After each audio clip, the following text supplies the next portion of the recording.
Hi everyone, I'm Sam, and today we're going to talk about cryptography. The history of cryptography at its core is the story of humanity trying to speak without being understood by outsiders. In a world without the internet or radio, if a message couldn't be safely delivered by pigeon, horse, or soldier, it often meant the collapse of power, the fall of a city, or the loss of a war that should have been won.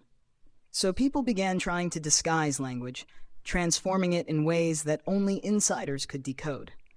To everyone else, even if they got their hands on the message, the words were just meaningless symbols. One of the most famous examples comes from Julius Caesar. When sending military orders to his officers, he would shift each letter 3 positions forward in the alphabet, a method now known as the Caesar cipher. For instance, A became D, B became E, and so on. While this kind of simple letter substitution seems laughably weak by today's standards, it was enough to confuse the untrained eye at the time. This basic form of substitution encryption marked not just the beginning of cryptography, but also revealed a fundamental truth. The battle between secrecy and decoding had begun, and it has never stopped. But cryptography's coming of age truly began during the Islamic Golden Age. Around the 9th century, an Arab scholar named Al-Kindi wrote a groundbreaking treatise titled A Manuscript on Deciphering Cryptographic Messages. In it, he became the first to systematically describe a method called frequency analysis. He noticed that in Arabic, some letters appear much more frequently than others. So even if a message had been scrambled, by analyzing how often each symbol showed up, one could still make educated guesses about the original text. This insight was essentially the application of statistics, marking a shift from intuition to reasoning, from trickery to science. Nearly 1,000 years separate Caesar's simple cipher from Al-Kindi's analytical brilliance. Yet together, they laid the dual foundation of cryptography. First, the art of designing ciphers that are hard to crack, and second, the science of breaking them through logic and analysis. This ongoing push and pull, a technological arms race, has never ended and still continues to this day. By the early 20th century, advances in communication technology had transformed the battlefield. Wars were no longer just fought with swords and rifles. They now relied on telegraphs, radios, and precisely coordinated orders. In this new context, cryptography was no longer just a method of secrecy. It had become a military resource, a force capable of changing the outcome of a war. After World War I, Germany began developing a mechanical encryption device known as the Enigma machine. At first glance, it looked like a typewriter, but in reality, it was an electromechanical device that could convert each letter into a complex string of symbols. Through a system of rotors, plug boards, and electrical circuits, the machine could generate hundreds of trillions of possible encryption combinations, enough to make decryption seem impossible. But in wartime, the word impossible often marks the beginning, not the end. The story of breaking Enigma reads like a spy novel, but it's also a scientific epic. Initially, Polish mathematicians had already made progress in understanding the Enigma's inner workings before the war.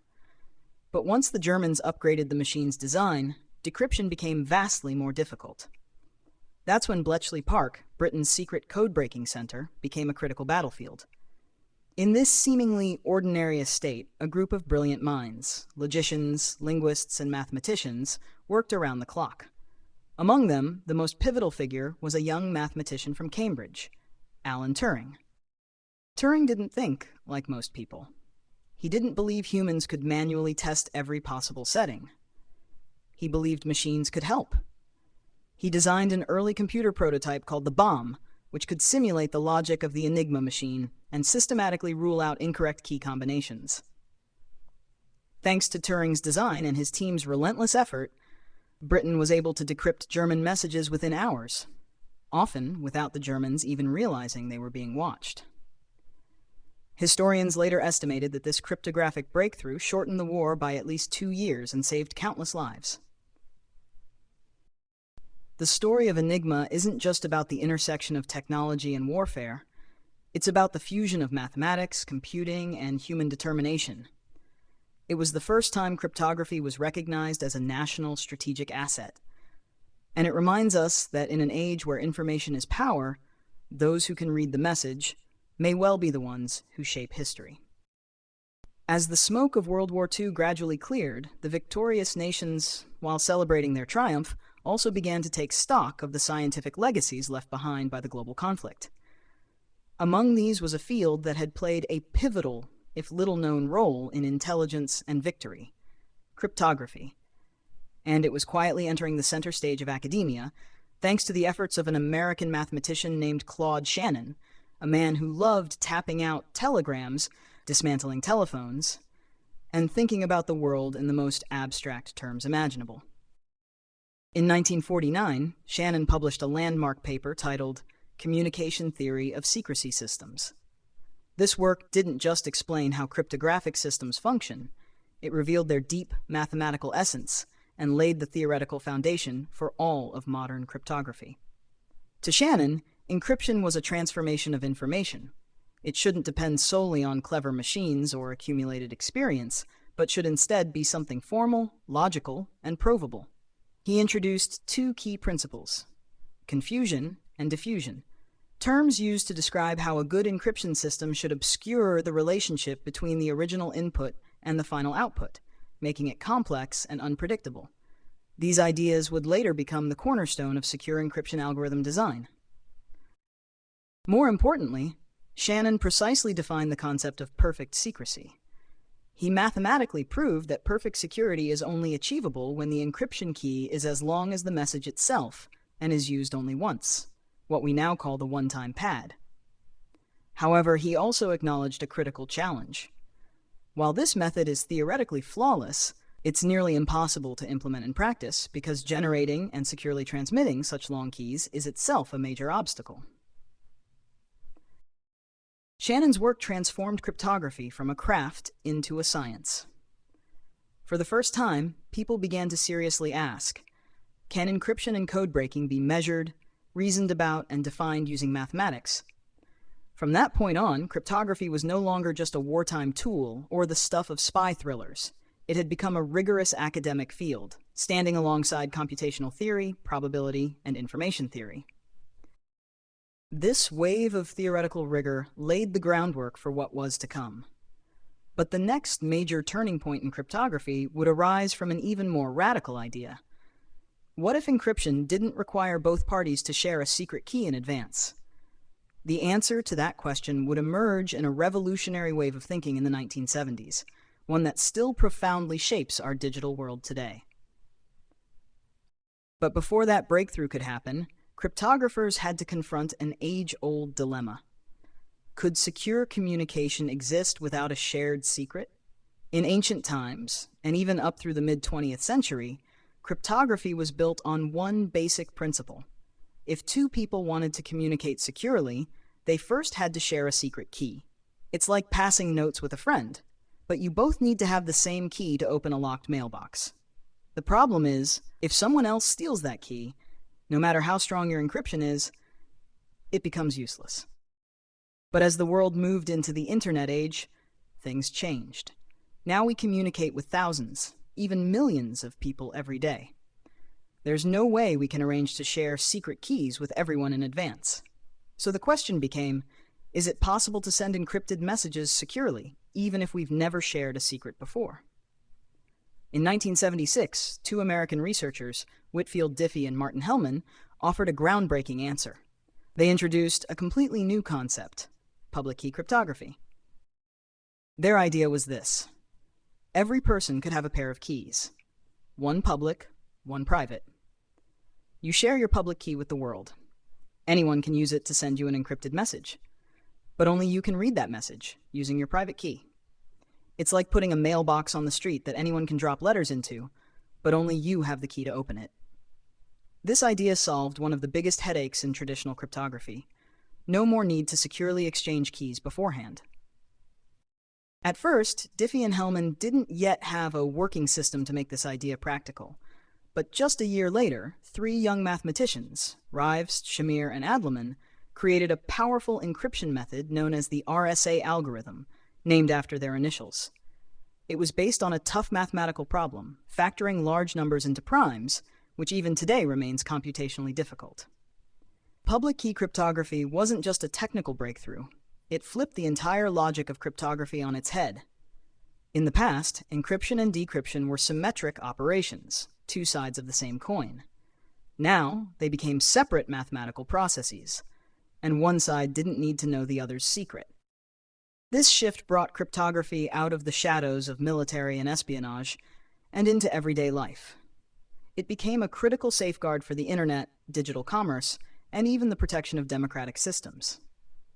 Just as Turing invented the concept of the computer and Shannon laid the foundation for information theory, this revolution once again proved a timeless truth.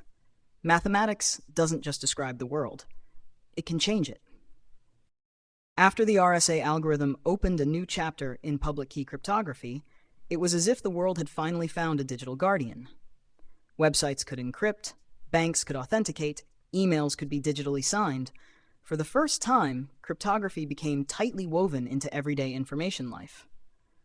But with these advances came new challenges. Security and efficiency rarely go hand in hand.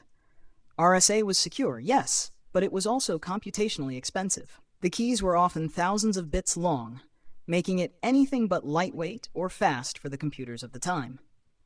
This pushed researchers to seek a new mathematical structure that could deliver the same level of security using much shorter keys. The answer came from what seemed like a purely theoretical field: elliptic curves. In 1985, mathematicians Neil Koblitz and Victor Miller, working independently, proposed the concept of elliptic curve cryptography, ECC. Unlike RSA, which relies on the difficulty of factoring large numbers, ECC is based on the elliptic curve discrete logarithm problem, a problem that's tough to solve but easy to verify, and that provides the same or even greater level of security in a much smaller space. For example, to offer equivalent protection, an ECC key might be only 1/10 the length of an RSA key. This made ECC ideal for devices with limited resources, like mobile phones, smart cards, and IoT gadgets. But cryptography doesn't just need clever public key systems. It also needs strong, symmetric encryption to secure large-scale data transmission. Since the 1970s, the world had relied on DES, Data Encryption Standard, but its 56-bit key was proven vulnerable to brute force attacks by the 1990s. So in 1997, the U.S. National Institute of Standards and Technology, NIST, launched an open competition to find a replacement. Out of that came a winner: the Rijndael algorithm, created by two Belgian cryptographers, Vincent Rijman and Joan Damon. It was adopted as the new standard and named the Advanced Encryption Standard, AES. AES struck a careful balance between mathematical rigor and computational efficiency. It supported multiple key lengths and was built to meet the encryption demands of decades to come. Its design also allowed for easy acceleration in both hardware and software, making it the default choice for everything from internet communication and file encryption to financial transactions. Today, the photos on your phone, your cloud account backups, and even the data transmitted when you visit an HTTPS website are likely protected by AES, quietly working in the background. At this stage, cryptography was no longer a tool reserved for governments and militaries. It had become an invisible line of defense embedded in every corner of the digital world. Most people may not know its name or how it works, but precisely because it works, we can confidently click send, upload, and pay without a second thought. Over the past few decades, cryptography has built what seemed like an unbreakable digital world. From RSA to ECC, from AES to digital signatures, the entire internet depends on these tools. Electronic banking, online voting, commercial transactions, secure messaging, they all run under the protection of these encryption algorithms. But the trust built on classical computing models is suddenly showing cracks in the face of a revolutionary technology: quantum computing. Quantum computers weren't created to break cryptography. They were born out of a deeper challenge to the very nature of computation. While traditional computers use bits, zeros and ones, quantum computers use quantum bits, or qubits, which can exist in multiple states at once. This allows quantum computers to tackle certain problems not just faster, but astonishingly faster. What truly alarmed cryptographers was a quantum algorithm proposed by Peter Shor in 1994. Shor's algorithm can factor large numbers and compute discrete logarithms in polynomial time, which means it could, in theory, instantly break the mathematical foundations of RSA and ECC. Although today's quantum computers aren't yet capable of performing such large-scale calculations, that's now seen as a matter of when, not if. As a result, the cryptographic community has launched a global preemptive effort. In 2016, the U.S. National Institute of Standards and Technology, NIST, initiated an open competition to find new encryption algorithms that can withstand quantum attacks, an effort known as post-quantum cryptography, PQC. These new algorithms no longer rely on factoring or discrete logarithms. Instead, they're built on entirely different mathematical problems, such as lattice-based cryptography, multivariate algebra, and hash-based constructions. Among the leading candidates are Cipher, an encryption scheme, and dilithium, a digital signature scheme, both selected by NIST as finalists for the new post-quantum standards. These designs don't just focus on quantum resistance, they're also optimized for practical efficiency and stability. This shift in cryptographic standards may be the most cautious and consequential transformation in the field's history. It's not just innovation, it's a rebuilding of digital security for the decades to come. Today, we still use RSA. Tomorrow, we may have to switch to Cipher. The network protocols we rely on every day could be rewritten from the ground up. In October 2008, a 9-page paper quietly appeared on an online forum for cryptography enthusiasts. The author signed the name Satoshi Nakamoto, but no one knew if that was a real name or even if it was a single person or a group. The paper proposed something entirely new, a digital currency system that didn't rely on banks, governments, or any central institution to manage accounts. Instead, every transaction would be maintained by a network of users who didn't even know each other. The system was called Bitcoin. The key technology behind Bitcoin is blockchain. You can think of it as a public ledger, not locked away inside a bank, but distributed across the computers of people all around the world. Each page of this ledger is called a block, recording a list of transactions. These blocks are linked together using a mathematical process called a hash function, forming a chain where every new block is tightly connected to the one before it. Once written, the data in this chain can't be altered without everyone knowing. What makes this system secure and trustworthy is its use of cryptographic tools. For example, SHA-256 transforms data into a fixed code that can't be reversed, protecting it from tampering. Digital signatures verify that each transaction truly came from you. Asymmetric encryption ensures that only you can access your own Bitcoin. And the process known as mining?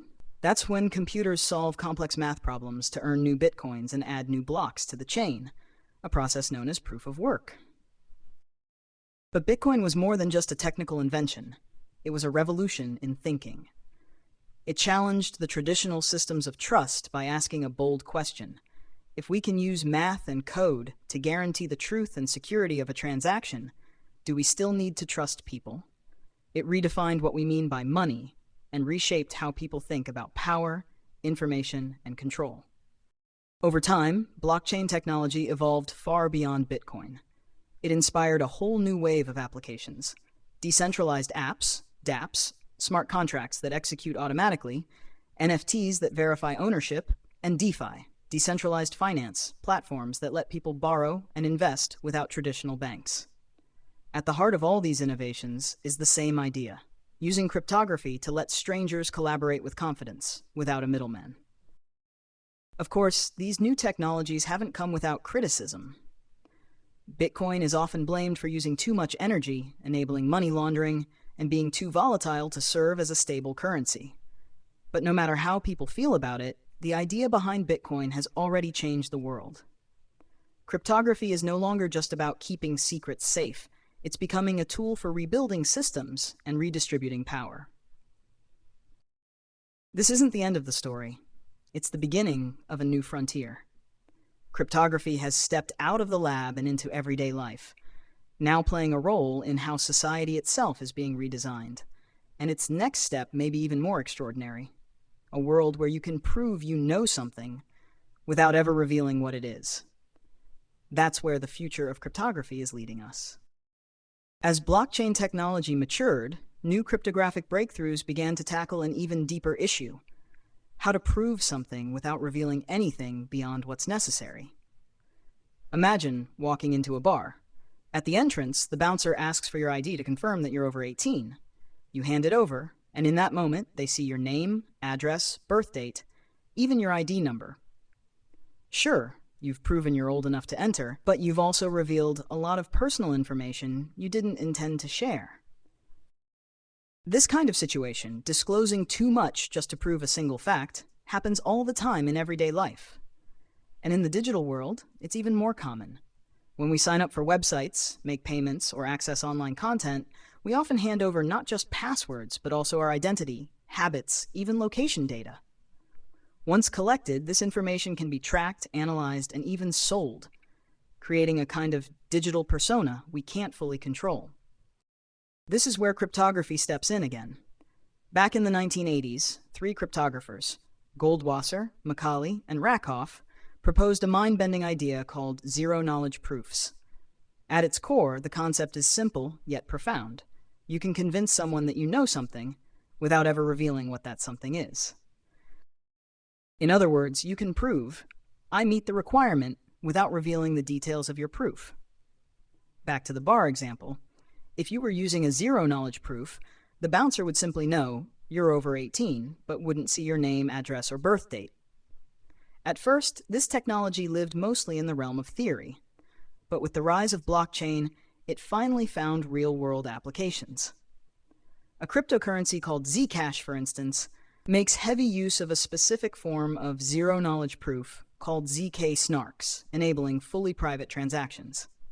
With it, you can prove a transaction is valid and not a double spend, without revealing the amount, sender, or recipient. But the potential of zero-knowledge proofs goes far beyond cryptocurrencies.